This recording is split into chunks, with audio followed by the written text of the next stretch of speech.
მოგესალმებით, ეთერშია გადაცემა ზღვარი. დღეს ჩვენი სტუდიის სტუმარია ფსიქოლოგიის დოქტორი ქალბატონი ნანა გუგიჩაშვილი. მოგესალმებით ნანა და მადლობას მოგახსენებთ. დიდი მადლობა რომ მობრძანდით და დღევანდელი ჩვენი საუბრის თემა არის მშობლების და შვილების ურთიერთობა. და ეს არის ის თემა, რომელიც ალბათ ყველა ჩვენთაგანს გვაწუხებს, იმიტომ რომ როდესღაც ვიყავით შვილები და როდესღაც მშობლები, ბებიები და ასე შემდეგ ეს ცხოვრება ესეთია, რაღაც ციკლია და თითოეული ადამიანი გადის ამას. სულ რომ მშობელი არ იყო არასოდეს, შვილი ნამდვილად ოდესღაც იყავი. და შესაბამისად, რას ნიშნავს პოზიტიური მშობლობა თუ რას ნიშნავს მშობლობა საერთოდ, ჩვენ კი ცოტათი შეიძლება ძალიან ბევრს საუბრობთ ამ თემაზე და უკვე მომისმენია რომ გამაღიზიანებელიც არის ამდენი ჭკუის და ეს არ არის ჭკუის დარიგება, ეს არის რასაც ამბობენ მეცნიერები.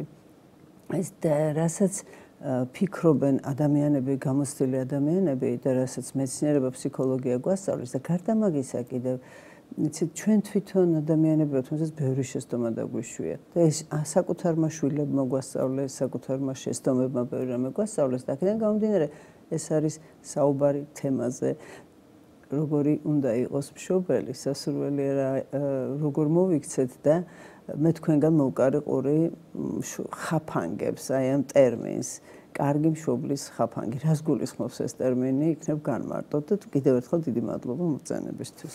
მეც ამით დავიწყებ, მადლობა მოწვევისთვის. მივესალმებით თქვენს მაყურებელს და მე ვთვლი რომ პოზიტიურ მშობლობაზე, მშობლების მიერ, შვილების მიმღებლობაზე არასოდეს არ არის საუბარი დაგვიანებული და ზედმეტი. ჩვენ ყველანი ჩვენი ბავშვობიდან მოვდივართ, ვიცით ხომ ეს ცნობილი ფრაზა და ნამდვილად განსაკუთრებულად, უბრალოდ ასე რო თქვა, ინფორმაციულ ეპოქაში, турბულენტურ ზონაში, სადაც მუდმივად არის როგორც ემოციური, ისე სოციალური რყევები, ძალიან დიდი საფრთხის ქვეშ დადგა მშობლებისა და შვილების ურთიერთობა. და ამ საფრთხეებს სერიოზული წინაპირობები აქვს. პირველი ის, რომ თუნდაც ეკონომიური თვალსაზრისით მშობლებს ნაკლებად ცალია შვილებისთვის. და ამის მეორე პოლარული მხარე, რომ იმდენად ზედმეტად ცალიათ, რომ ხდება აი ხაფანგს რაც შეეხება საკუთარი ბავშვობის ფრუსტრაციის პროექცია.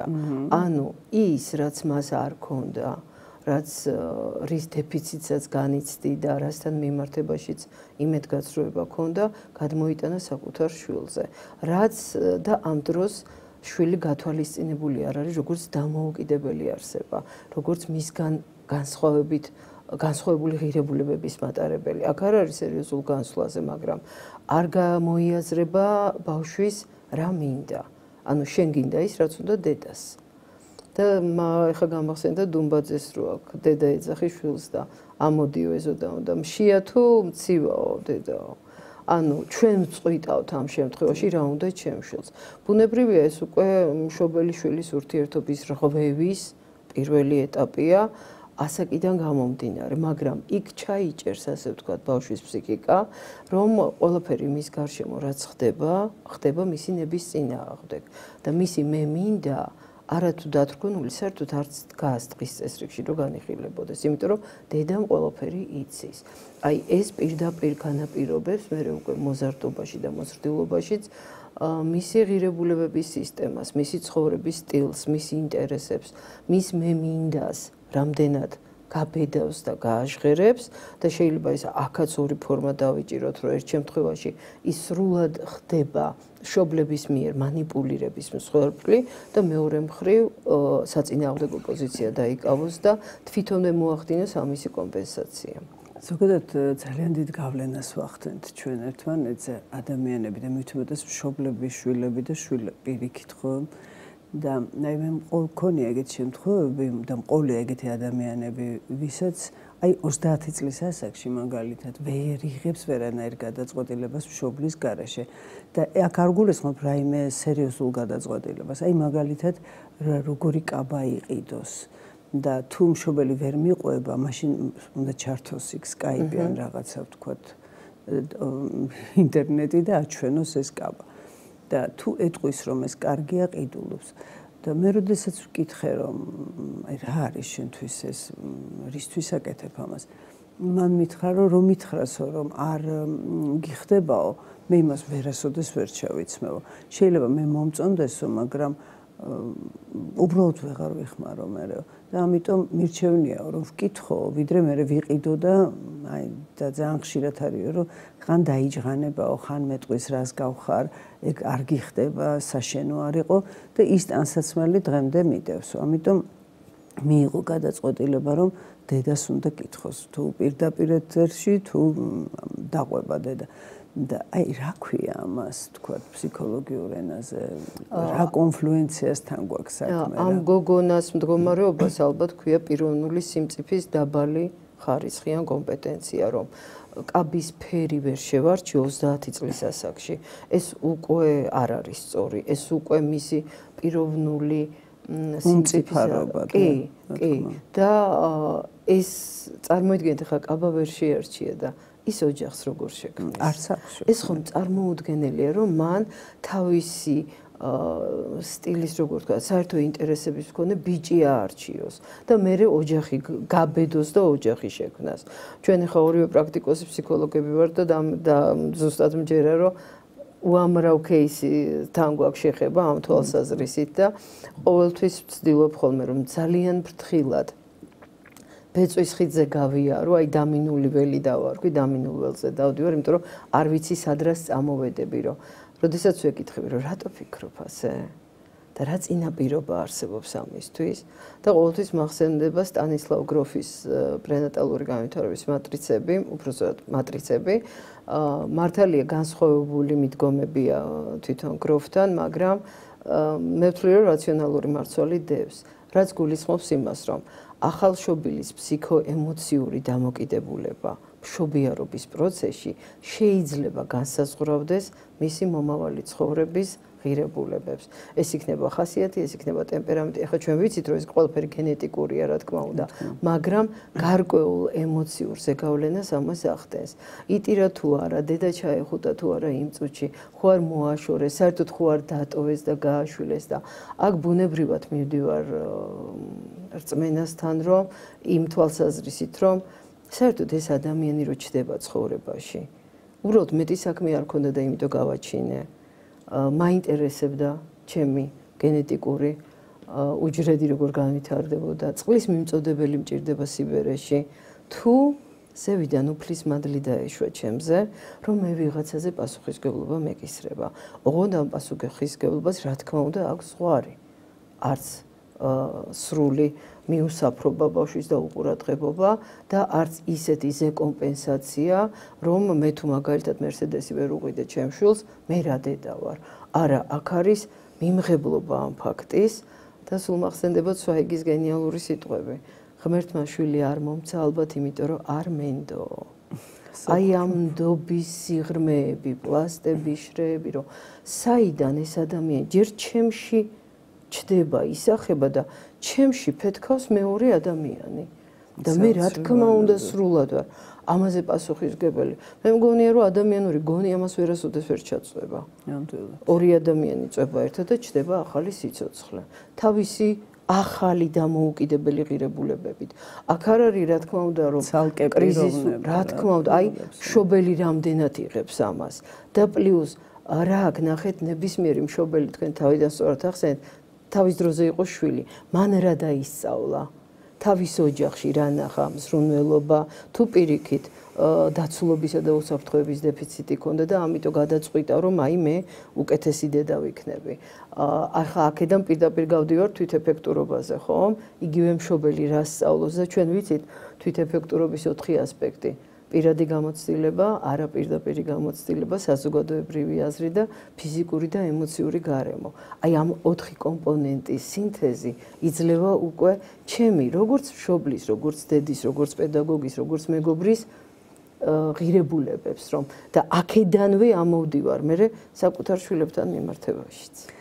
აი თქვენ პირადი გამოცდილება ახსენეთ და ნამდვილად აი ფრუსტრირებული ბავშვობა, ხო? და დღეს ძალიან ბევრი საუბრობს ამ ბავშვობის დამღებზე და აი კოუჩინგი მიმდინარეობს და ხდება მისი წამოწევა წინ და თითქოს მე არ ვიცი რამდენად მოშუშება, მაგრამ ყოველ შემთხვევაში მცდელობა არის და აი მაგალითად ის რომ მე რაღაც თქვა ბალეტზე არ მატარეს და მე ის ძალიან მინდოდა და არ ვიცი რატო არ მატარეს, ამიტომ მე ჩემს შულს მე მთელი ძალით და ძალისხმევით წვიმაში, ქარში, თოვლში ვატარებ და მას არ უნდა და მე ვარ გაოგნებული რომ მე როგორ მინდოდა და ამას რამდენს უკეთებ და მადლობელი არ არის.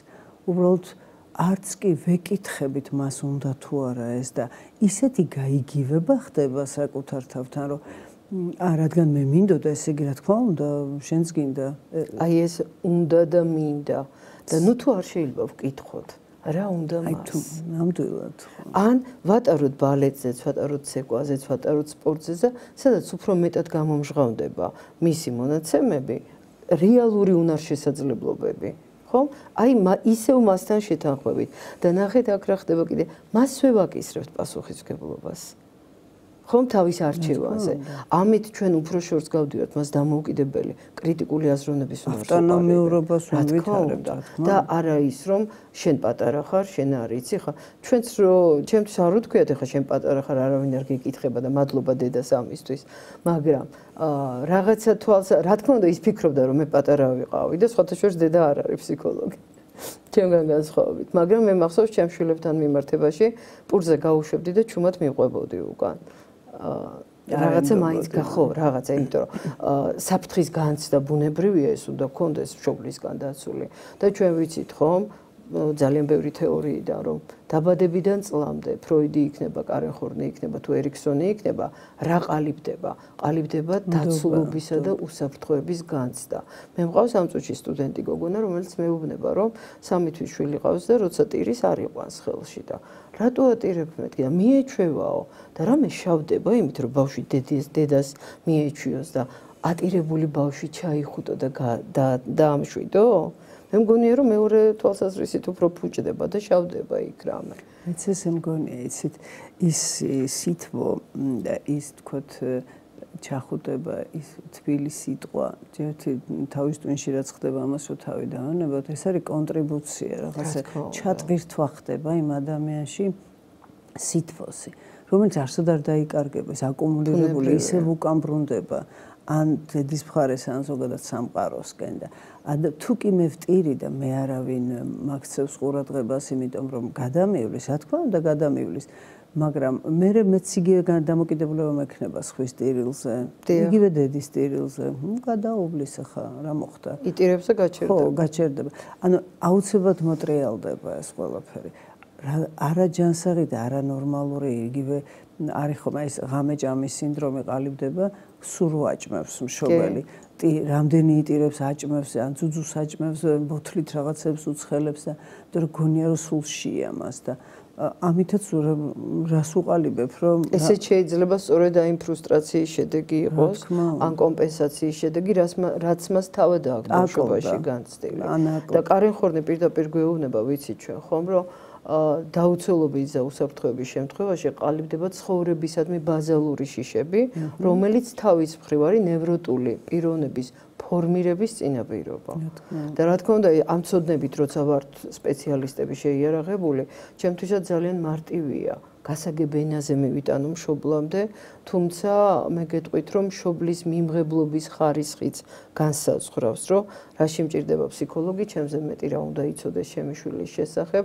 დამიჯერეთ რომ ხანდახან ნამდვილად ვიცი და როდესაც ვხედავ მე ძალიან ბევრი ვიფიქრე ამ საკითხზე არის მშობლების კატეგორია რომელიც ძალიან ეფექტურად და პროდუქტულად გეთანამშრომლება და არის მშობელი რომელიც არ გეკონტაქტება და ამ შემთხვევაში აი ამ ფიქრის შედეგად მივიღე გადაწყვეტილება რომ თვითონ მოზარდი გავაცლიერო თვითონ მოზარდს დავეხმარო იმ ღირებულებების ფორმირებაში, რაც მას რაღაცა ცხოვრებისეული სიძნელების გადალახვაში დაეხმარება, თუნდაც არჩევანის შემთხვევაში ორივე შედეგი გავაცნობიერებინო, რა მოხდება. არა ის, რომ ხა ჩემთან თუ არ მოხვალ ამას ვერ გააკეთებ, მაგრამ შეცდომის დაშვებაც ასე ვთქვათ შესაძლებელია. უბრალოდ ამის მერე, აი ზუსტად გნებავთ პირდაპირ, გნებავთ არაპირდაპირ გამოცდილებით რა შედეგზე გავდივარ. Სხვაშორის ახლა რატომღაც გამახსენდა, ერთხელ მაღაზიაში ვიყავით, მე არ ვიცი ხოლმე სიტყვით გამოსვლა ეს ადგილებში, ისე რაღაც ან ტრანსპორტში, არც მჩვევია და ჩემ წინ გოგონა იდგა ახალგაზრდა და უკან ედგა და აწვალებდა ბავშვიც, ეს იქნებოდა 4 წლის, 5 წლის, ეკაჩებოდა აქედან იქიდან და დედა ეუბნება გამყიდულს, ვინც უნდა ამოურტყას ეს მე აღარ შემიძლია დაიტოვებ თუ ამ ბავშვსო თქვენო რა თქმა უნდა მე კი მივხვდი რომ ხუმრობს თუ რაღაცა მაგრამ და უყურებ ბავშვი დაეწყო კანკალი და უფრო ეკაჩება და გამყიდულმა კი დავიტოვებ თუ სიამოვნები თუ რატომაც არ მოხეს საყვა ამ მასში ხო და რა ვიცი მე თუ კარგად მოიქცევაო გამაგებინეთო და მე გამოუვლიო და ვერ მოვითმინე იცით ნანა და უთხარი უკაცრავად მეთქი მაპატიეთ რომ ვერევ მაგრამ ბავშვს შეხედეთ მეთქი რა წინ ესე იდგა წინ და ბავშვს არ უყურებდა ელაპარაკებდა ბავშვ თვალებში ცრემლები შიში საშინელი რომ შეიძლება დატოს მას ხო არ ესმის რომ ეს ხუმრობა არა მას პირდაპირ სჯერა რომ მას დატოვება ხუმრობა მართალი გითხრათ ახლა თითქოს მესმის ხუმრობა მაგრამ იმდენად არაჯანსაღია ესეთი ხუმრობა რომ გავკადნიერდი და უთხარი ხა ლამის ჩემი შვილის ტოლი იყო ის გოგონა და არ ვიცი ხა ეწყინა თუ არა მაგრამ არაფერი არ მიპასუხა ყოველ შემთხვევაში ჩაეხუტა ეს ბავშვი და წავიდა და მე ვთვლი რომ ეს არის დანაშაული ბავშვის წინაშე ესეთი ხუმრობა რომ დაგტოვებდა იყო ადრე იყო ნანა ხო გახსოვს ბუა წაგიყვანს თუ არ შეჭამ დედა წავა სახლიდან ან შენ გაგაგდებ სახლიდან ეს ამ ბავშვს არასტაბილურობის დაუცველობის და არასანდოობის განცდა გარენდობა მე პირდაპირ აი არასანდოობა მეხსენებინა სიტყვა ვეღარ ვენდობი ვერავის იმიტომ რომ მე რაღაცა მარცვალი ჩამიჯდა რომ შეიძლება დამტოვონ და ნახეთ უნდა ვიყო კარგი ანუ გავდივართ პირდაპირ სუპერეგოზე რომელიც დასჯა წახალისების საფუძველზე ყალიბდება ბავშვობაში ხომ და მე შევდივარ კარგი გოგოს ან კარგი ბიჭის როლში რომელშიც ვრჩები მთელი ცხოვრება იგივეა ჭურჭლის გარეცხვა საღამოთ იგივეა კაბის ფერის შერჩევა ნუ ოჯახის შექმნა უკვე მართლა წარმოუდგენელია ამ შემთხვევაში იმიტომ რომ ფლიზერებს ეძახიან მაგათ უნდა გავამართლო ჩემი მშობლების იმედი და სამწუხაროდ ხდება პიროვნული ტრაგედია იმიტომ რომ მე ვირჩევ არა იმას ვინც მინდა არამედ იმას ვინც უნდა დედას ხო რაც მე მინდა ის დაიგნორებულია ამ დროს და ნამდვილად ეს კარგი გოგოობა თავისთავად კარგი გოგო იყო ეს ამაში ცუდი არაფერია რა თქმა უნდა მაგრამ ისეთი ნევროტიზაციის ფონზე ხდება ეს რომ ვერავის გული ვერ მოიგე და ნახეთ როგორ იკვრება წრე ხომ არასასურველი ანუ დედა მამა არ აქვს მნიშვნელობა ვიღაცის გემოვნების მიხედვით ვქნი ოჯახს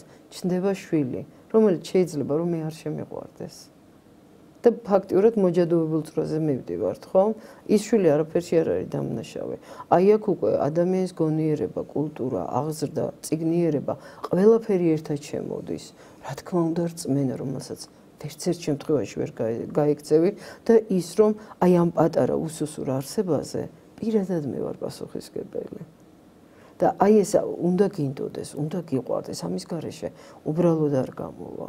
რა თქმა უნდა, შეცდომის დაშვებაც არ არის გამორიცხული ამ გზაზე, ხო? და ძალიან ბუნებრივია, მაგრამ აქ ნახეთ ჩვენ არაერთხელ გვისაუბრია ემოციური ინტელექტზე. ისევ შემოვდივარ, რომ რა მინდა? რატომ მინდა? და რას ვაკეთებ იმისთვის, რაც მინდა. ანუ ვიწყებ გაცნობიერებას და თან არა მხოლოდ ჩემი ემოციების, არამედ სხვა ადამიანების ემოციების ამოცნობას ვცდილობ. ოღონდ არა იმის ხარჯზე ვაკეთებ. ხო, შეიძლება ამის შეჯერება ნაწილობრივად რაღაცა, რომ არ მივიღო ისეთი ტრავმული გამოცდილება, რომელიც ჩვენ კი ვმუშაობთ ტრავმებზე, მაგრამ ხშირ შემთხვევაში ან ძალიან რთულია, ან ფაქტიურად შეუძლებელია ბავშვების ტრავმის ხდება, რა თქმა უნდა. იცით რა მინდა გითხოთ, ნანა, აი თითქოს ამდენი შეცდომაში ნებსი თუ უნებლიეთ ყველა მშობელს თავის შვილი ძალიან უყვარს და რა თქმა უნდა მისთვის საუკეთესო უნდა უბრალოდ ეს არის შეცდომა ეს არ არის თქო შეიძლება დანაშაულივით შეცდომა იყოს ზოგჯერ აღმოჩნდეს მაგრამ ყოველ შემთხვევაში გაუცნობიერებელია ნამდვილად და ეს შემდგომში მოდის ყველაზე რთული პერიოდი ადამიანის ცხოვრებაში მგონი ეგეთი რთული არაფერი აღარა როგორც არის გარდატეხის ასაკი და ეს გარდატეხის ეს მოზარდობის პერიოდი, რომელიც ისედაც არის თავდაყირად გომა, რაღაც როლური ეგოიდენტობის პრობლემა, ვინ მიკუთვნებულობის რა ჯგუფთან, ვინ როგორ მიმიღებს, როგორ გამოვიყურები, ამ დროს ხშირად კანზე გამონაყარია, რაღაცა სუნი მოდის ახალი, აი ამ ვთქვათ, სექსუალურ მომწიფებასთან ერთად რაღაც იგივე თმიანობა, იგივე შეიძლება კიდურების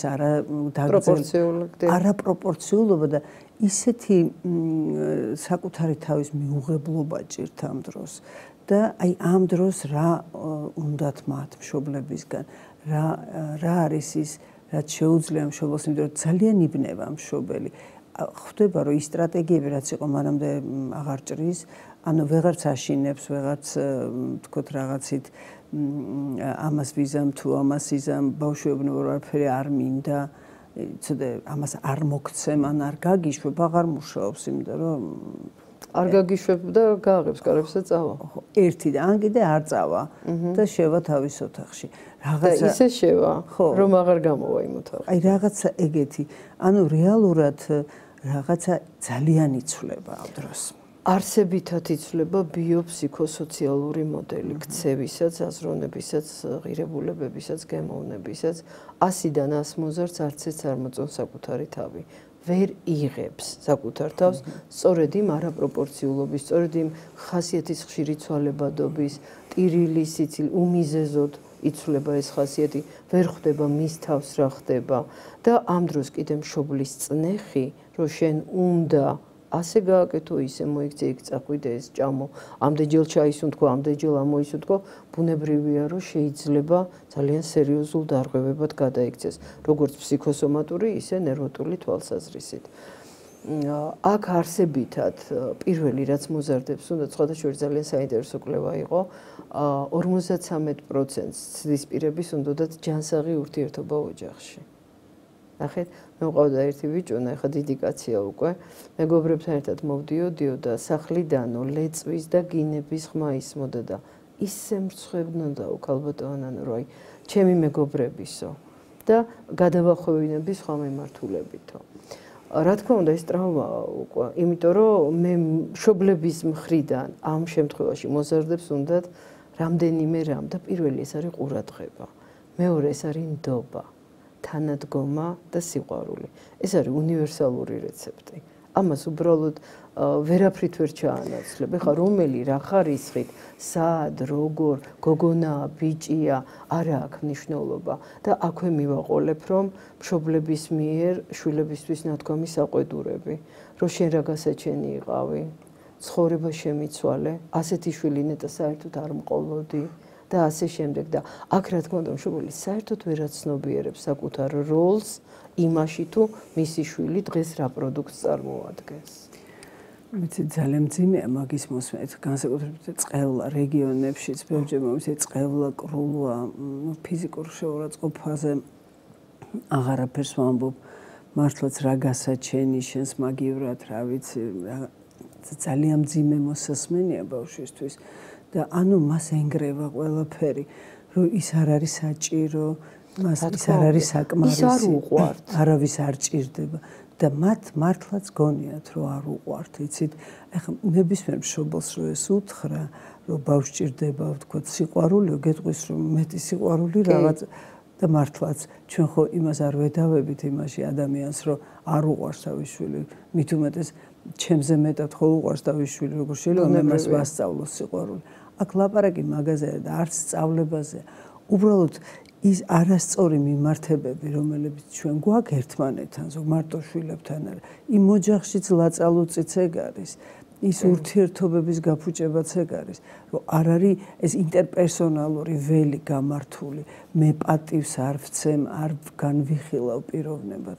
როდესაც ბავშვთან მამას ლანძღავ, რომ აი მამა შენი ეს, როდესაც ბავშვთან დედას ლანძღავ, მამის დედას, დედის და ასე შემდეგ და გინება და ლანძღვა შეიზრდება. სიტყვას იმხელა მნიშვნელობა, ჩვენ ხო არ ვაქცევთ ამ ლინგვისტურ ველს ადამიანი როგორც ცხოვრობს, როგორც მეტყველებს, ისე აზროვნებს, ისე ცხოვრობს, ხო? ერთი ფრანგი ფსიქოთერაპევტი და ძალიან მომეწონა, ზმნებს ვიწერო და ის იმ ზმნებითო, როდესაც ადამიანი საუბრობს, მე ვხვდები ის როგორ ცხოვრობს. ანუ მეტყველებას რამხელა მნიშვნელობა აქვს, ხო? და ამ დროს ჩვენ ვეუბნებით რაღაცა ისეც, რომ შეიძლება მუხლებში მოვცელოთ პირდაპირ და ან მეორე უკიდურესობა მთელი ცხოვრება ამტკიცოს, რომ მაგარია შეუძლია, შეიძლება ბევრ ამასაც მიაღწიოს, მაგრამ მუდმივი შიმშილი აქვს, მუდმივი რაღაცა არაღიარებულობის, ემოციური დაუფასებლობის განცდა აქვს. მიუხედავად იმისა, რომ ბევრ ამას მიაღწია და ამის ფასსაც ვერ იგებს და არც თითქოს არაფერს არ წარმოადგენს. მე უფრო მეც გეტყვით, რომ მშობლები არჩევენ, მიუხედავად იმისა, რომ 21 საუკუნეა, ინფორმაციული ველი ძალიან გაფართოვდა და სამყაროს გაციფრულებას ჩვენ უკვე ვეღარ შევაჩერებთ. მშობლები არჩევენ გოგონას და ბიჭს ერთმანეთისგან. და ეს არის სელექციური აბორტებიც არსებობს სამწუხაროდ. ისეთი დამღა, რომელიც ნამდვილად არ ექვემდებარება კომპენსაციას და მე ვერ ხვდები, რატო უყვართ ჩემი ძმა ჩემზე მეტად. და მეორე მომენტია, რომ ან პირიქით და რატო უყვართ. ხო, ან და ბიჭებსაც კი, არის, რა თქმა უნდა, ერთი სქესის შვილებსაც კი არჩევენ. ნახე ის რა ლამაზია და ესეთი მინდოდა. ხო, ხო. და მე ხვდები არასასურველი. ჩვენ ისიც ვიცით, რომ ეხლა რიგითობასაც არსებით იმ მნიშვნელობა აქვს, მაგრამ როდესაც ეხლა მართლა რო წარმოიდგინოთ, რომ მე არ უყვარვარ ჩემს მშობლებს. მე ძალიან უყვარვარ და მადლობა მათ და მე ეს ჩემ თავზე გამოვცადე და ვიცი და ეხლა ამ ასაკში კიდე სხვანაირ ანალიზს ვაკეთებ. ნამდვილად მოლოდინის შვილი ვიყავი, მაგრამ მინდა ხოლმე რომ იქიდანაც შევხედო იმ ბავშვის პოზიციიდან, რომელიც არ უყვართ. ხე ჩვენ ძალიან აქტიურად შევეხეთ ამ თემას, მაგრამ რა თქმა უნდა არსებობენ დადებითი პოზიტიური მშობლები, რომლებსაც ნამდვილად უყვართ და ნამდვილად ითვალისწინებენ საკუთარი შვილების ღირებულებებს და ნამდვილად შედიან დიალოგში მათთან. და ესეც უდაოდ დასაფასებელია სამწუხაროდ უმცირესობაში არიან და მეორე ნაწილი მშობლების, ალბათ ეკონომიკური, ალბათ აი ემიგრაციული სტრესი ახალი ტერმინი შემოვიდა ჩვენ სფეროში, ხომ, რომ თაობები ფაქტიურად იზრდებიან დედის გარეშე. ეკრანთან ყავთ დედა. დიახ. ქორწილია თუ კიდე სხვა რაღაცა ოჯახური დღესასწაული სამწუხაროდ ხდება ეკრანს მიღმა. და გასაკვირი არ არის, რომ ეკრანი ხდება ის ბუფერული ზონა სამყაროსა და ადამიანს შორის და უკვე ამასთან გამკლავება ძალიან რთულია და გაციფრულებაზეც რაც ახსენეთ.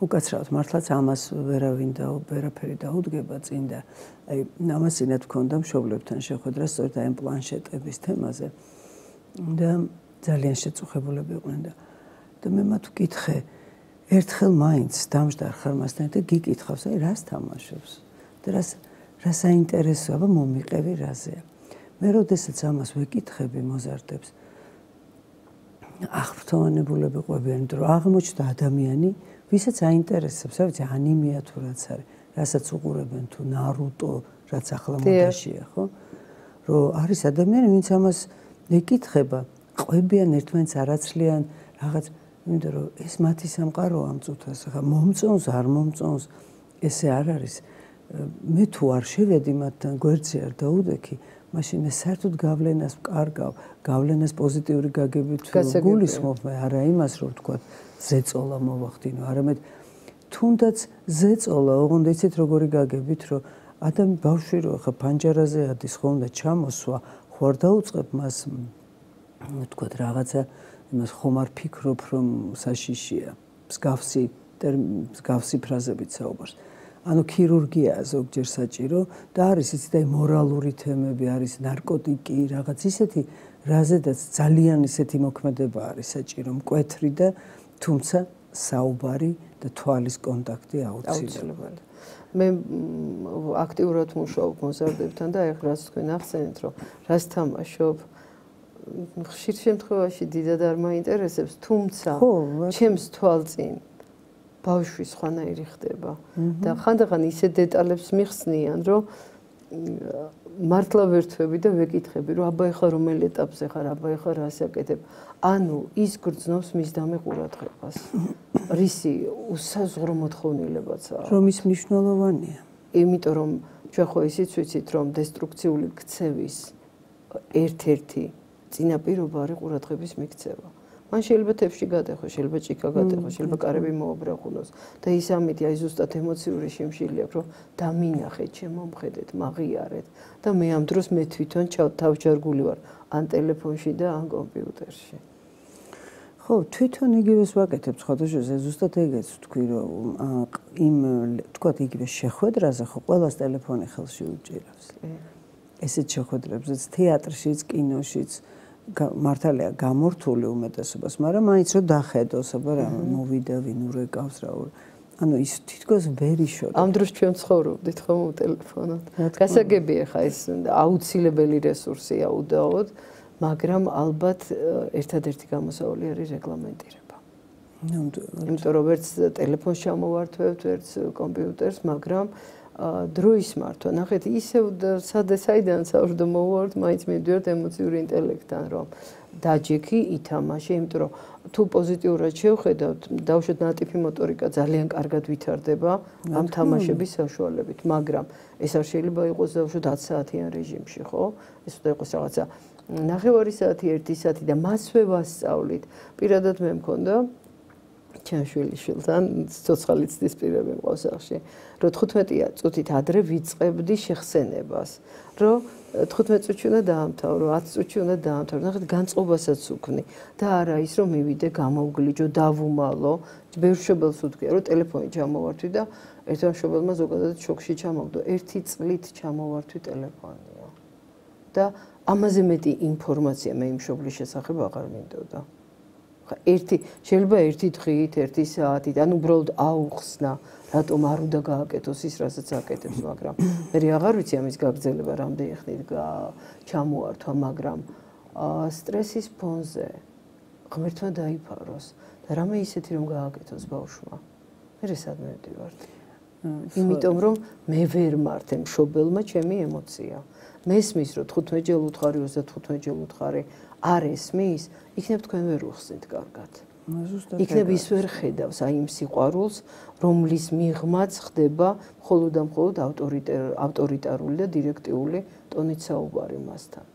შესაბამისად, ნახეთ, პიროვნება რითი ფორმირდება, გარემო, პიროვნული მახასიათებლები და ქცევა.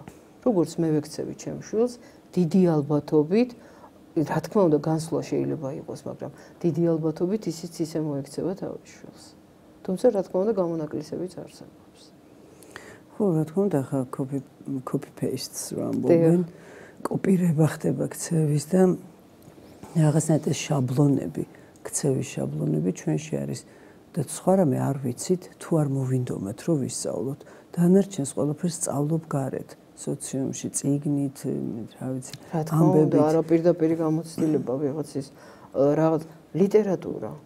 ნახეთ, მე მყავს ერთ ვიზიტზე იყო ბიჭი, რომელმაც 10 წლის ასაკიდან დაიწყო ნიცშე, კაფკა, პლატონი, სოკრატე და მას ასეთი მოსაზრება აქვს, რომ როგორც დღეს ვსაუბრობთ სოკრატეზე და პლატონზე, ისე მინდა რომ ჩემზე ისაუბრონ საუკუნეების შემდეგ. მე ვუთხარი, რომ ჩვენ ერთადერთ შემთხვევაში გავაგრძელებთ ურთიერთობას. ყველა წიგნი გადაიდება გვერდზე და რეცეპტივით გიწერ დუმბაძეს და იწყებ ჰელადოსით. მე დედას ვუთხარ, რომ არ წავიკითხავ დუმბაძეს. ხო, მაგ სამწუხარო ჩვენი ურთიერთობა დამთავრდება. მეთქი ხა არ ვიცი როგორ გაგრძელდება, მაგრამ ნახეთ, რა დროს კაფკა 10 წლის ასაკში და რა დროს ჰერმან ჰესეა. თუმცა შესაძლებელია მას თავისი წინაპირობები ჰქონდა, რომ რაღაცა პრობლემებს გაექცა და თავის სწორედ ამ ლიტერატურაში იპოვა.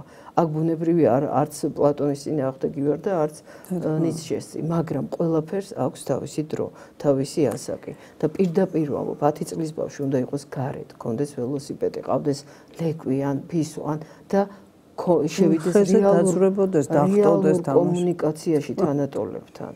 შესაბამისად, შეიძლება მართლაც ვისაუბროთ ჩვენ ამ ბიჭუნაზე წლების მერე, მაგრამ ამ ეტაპზე მე ამაში პრობლემას ნამდვილად ვხედავ. და მე მაგდროს ესეთი რისკი ჩემ ფანტაზიით არსებობს, რომ როდესაც ესეთ ასაკში ბავშვი არის უკვე დასრული, ლამის ხუცესი, ლამის ბრძენი, მას აუცილებლად იმუშავებს მეორე პოლარობა და ზამბარა იმუშავებს და არაადეკვატურად შეიძლება გახდეს ბავშვური 30-40 წლის ასაკში.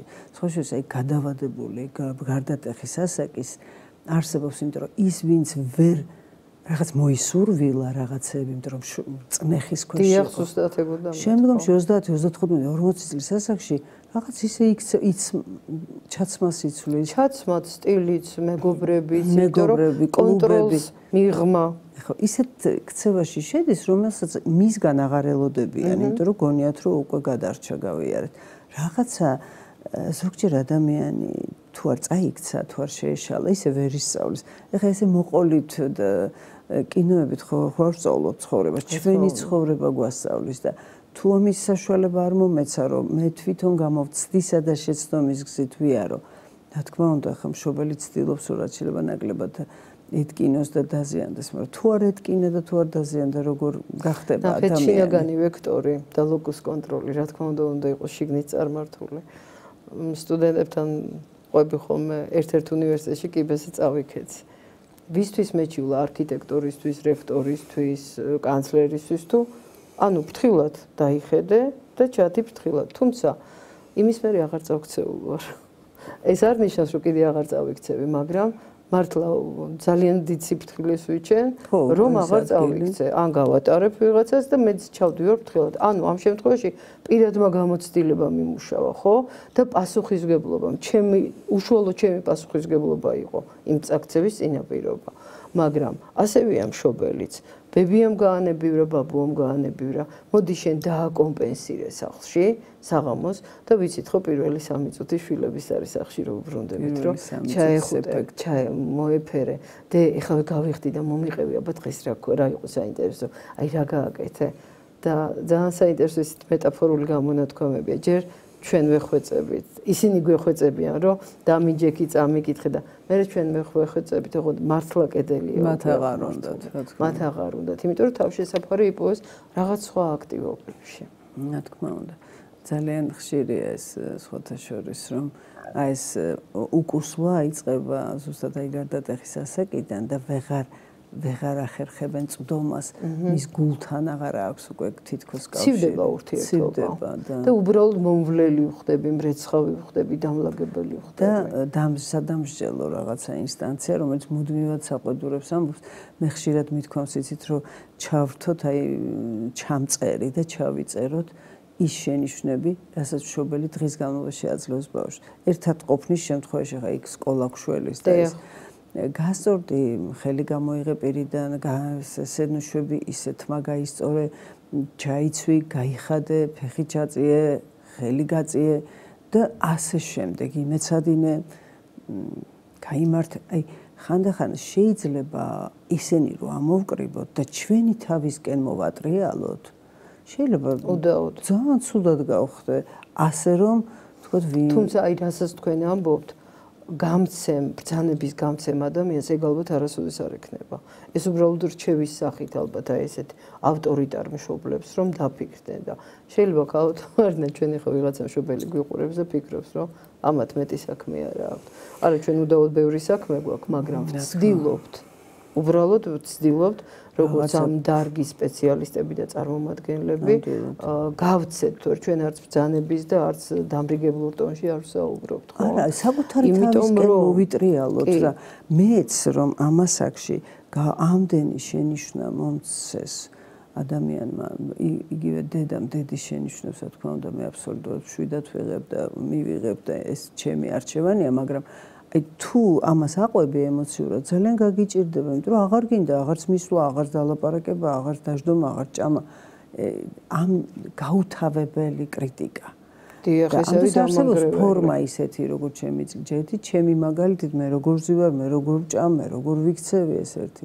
და შესაძლოა ისევ დასწავლაზე, რა თქმა უნდა, და მაგალითზე და ნიმუშზე და ნახეთ თითოეულმა მშობელმა ყველაზე მეტად რაც უნდა გაითვალისწინოს, რომ სასწორზე დევს საკუთარი შვილის ფსიქოლოგიური კეთილდღეობის ხარისხი, ფსიქიკური სიჯანსაღის ხარისხი.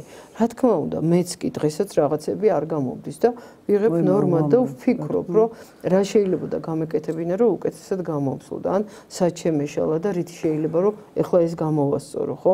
ამისთვის გვაქვს გონი უმაღლესი რაციო მონიჭებული ხომ, რომ თუნდაც ის გულსა და გონებას შორის რაღაცა კავშირები დავამყარო მე.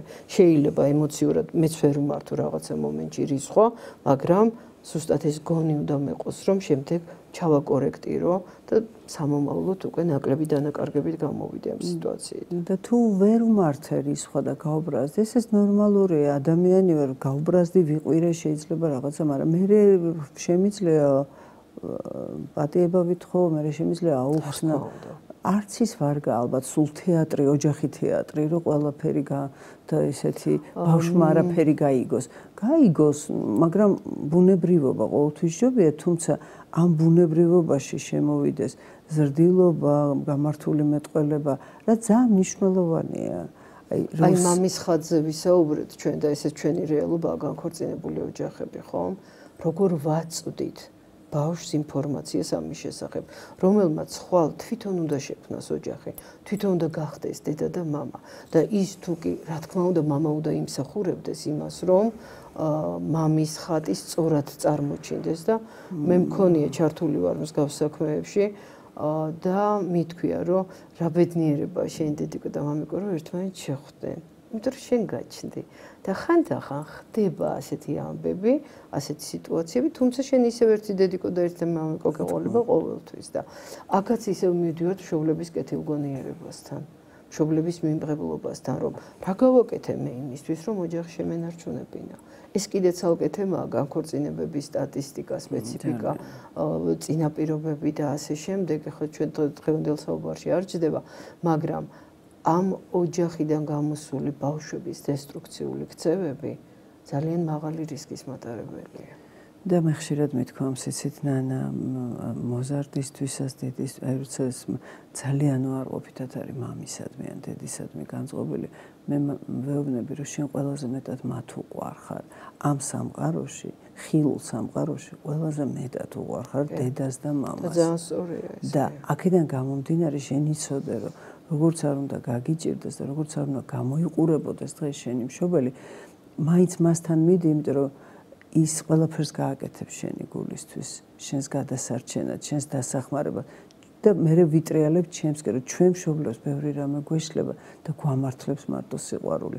რომ აი სიყვარულით მოგდის და ზოგჯერ რაღაცები არ ვიცით და ბავშვები გვასწავლიან ჩვენ ცხოვრებას, ჭკუას, აი მასთან ერთად იზრდება მშობელი შვილთან ერთად და ამიტომ ეს შვილი ის რო ცალკე პიროვნება დაბადებიდან კი არა ჩასახვიდან ის რო ძალიან საპატივსაცემო და ის რო აი ერთ-ერთ ავტორს ეწერა რომ როგორც ვიღაცას რო ეპრანჭები და კარგად ეკცევი და ცდილობ რომ ისე მოექეცი შვილსა და ესეთი მაგალითი ქონდა მოყვანილი თქვენთან სტუმარს რო ქოლ გადარჩესო და მობრუნდეს ხო არ ეტყვი დატო თავი არ დაგჭა და რაზე ფიქრობდი და ხო არ ჩაარტყავ იმ ქოლგას თავში აი შვილსაც ესე მოექეცი როგორც როდესაც ცდილობ როცა ვიღაცასთან ცდილობ რომ ღიმილით და გაეპრანჭო და ეს არ იქნება ხელოვნური ის ხო ყველაზე მეტად გიყვარს ამ ქვეყანაზე და ნუ თუ ასეთი ძნელია რომ ხო რაღაც ავიტანოთ მისგან აი თუნდაც ზოგჯერ უხეშობა და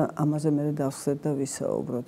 ძალიან მნიშვნელოვანია ეს საუბარი და ჩემი მაგალითი მადლობის და ბოდიშის. რა თქმა უნდა, ეს თუ არ აქვს ის ვერასოდეს ისწავლის ამას. კი, ეხლა მახსენდება ფრანსუაზა დოლტოს ტერმინი ცივი დედის სინდრომი. ბავშვი დაიკარგება, გარკვეული პერიოდის მერე გამოჩნდება და დედის ორი ფსიქოტიპი. ერთი ცემს, რატო დაიკარგება და მეორე ეფერება. რა კარგია რომ გამოჩნდა. რა თქმა უნდა ორივე დედას უყვარს ის ბავშვი. უბრალოდ აი ესეთი განსხვავებული მიდგომებით და შეიძლება ის ცივი დედა საკუთარი კომფორტის დარღვევას და რაღაცა რო აფორი აქვს და დაანერვიულდა ამას უფრო განიცდის, მაგრამ გამოხატულება არის სხვადასხვანაირი. ხო რა თქმა უნდა, მაგრამ ამ ადამიანებს ყველაზე მეტად გვინდა რომ ჩვენი ესმოდეთ, სადღაც საჭირო ვიყოთ გვაღიარებდნენ და თუ არა ოჯახში, აბა სხვაგან საათ ხო? ის სხვაგან აღიარება უჯრედი არის ოჯახი. რაც არ უნდა იყოს ის სხვა აღიარება, ის ხო ვერ აკომპენსირებს იმ ბავშვობის შიმშილს. და ნახეთ შეიძლება მასწავლებელმა შემაქოს რომ კარგად მოყვები გაკვეთილი და მე მოვდივარ სახში რომ დეიცი დღეს 10-იანი მივიღე. დიდი ამბავი ახლა შენ ასაკში 10-იანები რა მოხდა მერე, ხო? ანუ გასადავება, გაუფასურება, ხო? და მე ხვალ აღარ მოგიყვები შენ არაფერს. და შეიძლება აღარც ვეცადო 8-იანი მივიღო. და აი ეს ძალიან მნიშვნელოვანია, რომ ეს რა თქმა უნდა, როგორც ზედმეტი ქება და პიროვნების ესეც არაჯანსაღი, ისე გინება განსაკუთრებით ჩვენ შეგვიძლია შევაფასოთ ქცევა. კარგად მოიქცეთ, სულად მოიქცეთ, აი ღირებულებები როგორ ყალიბდება, ღირებულება ყალიბდება შეფასებითი სისტემით. შეფასება თუ ქცევის არ მოხდა, ამ შემთხვევაში მაშინ ადამიანი ვერ იგებს ან თუ არ დაინახა როგორ მოიქცეს ამა თუ იმ სიტუაციაში და მე თუ ხან ასე ვიქცევი, ხან ისე, ხან მომწონს, ხან ლანძღავ ერთი და იგივეზე ვეღარ ხვდება რა არის სწორი და რა არ არის სწორი. თანმიმდევრულობა ძალიან მნიშვნელოვანია და სწორედ ქცევითი ნაწილში გვაქვს უფლება. ზოგადად უფლება გვაქვს შეფასების, თუ გვაქვს ამის უფლება ქცევის და არავითარ შემთხვევაში პიროვნებაზე იარლიყის მიწებებით. რა თქმა უნდა, ჩვენ მხოლოდ იმ კონკრეტულ ქცევას პირობითად რომ დააგვიანა, სწორედ იმაზე ვაკეთებთ და არა ის რომ შენ არაპუნქტუალური ხარ, ვერასოდეს იარლიყებ და ასე შემდეგ. სამწუხაროდ ჩვენი დრო ამოიწურა, ნანა, ყოველთვის ძალიან სასიამოვნოა თქვენთან საუბარი და მე ახლავე შეგითანხმდებით, აი მომავალ წელს იქნება ოჯახის დანგრევა და ამ რისკებზე რომ ვისაუბროთ, რადგან მოიტანა თემამ და მართლა ძალიან საინტერესოა. დღეს მე მგონი უფრო მეტი ეყრება ვიდრე აქტუალურია ოჯახი იქმნება, შეიძლება ესეთი სტატისტიკაც კი იყოს. დიდი მადლობა მობრძანებისთვის. მადლობა თქვენ. ასეთი საინტერესო საუბრისთვის. მე კი შეგახსენებთ, რომ დღეს ჩვენი სტუდიის სტუმარი იყო ფსიქოლოგიის დოქტორი ქალბატონი ნანა გოგიჩაშვილი. კარგად ბრძანდებოდეთ მომავალ შეხვედრამდე.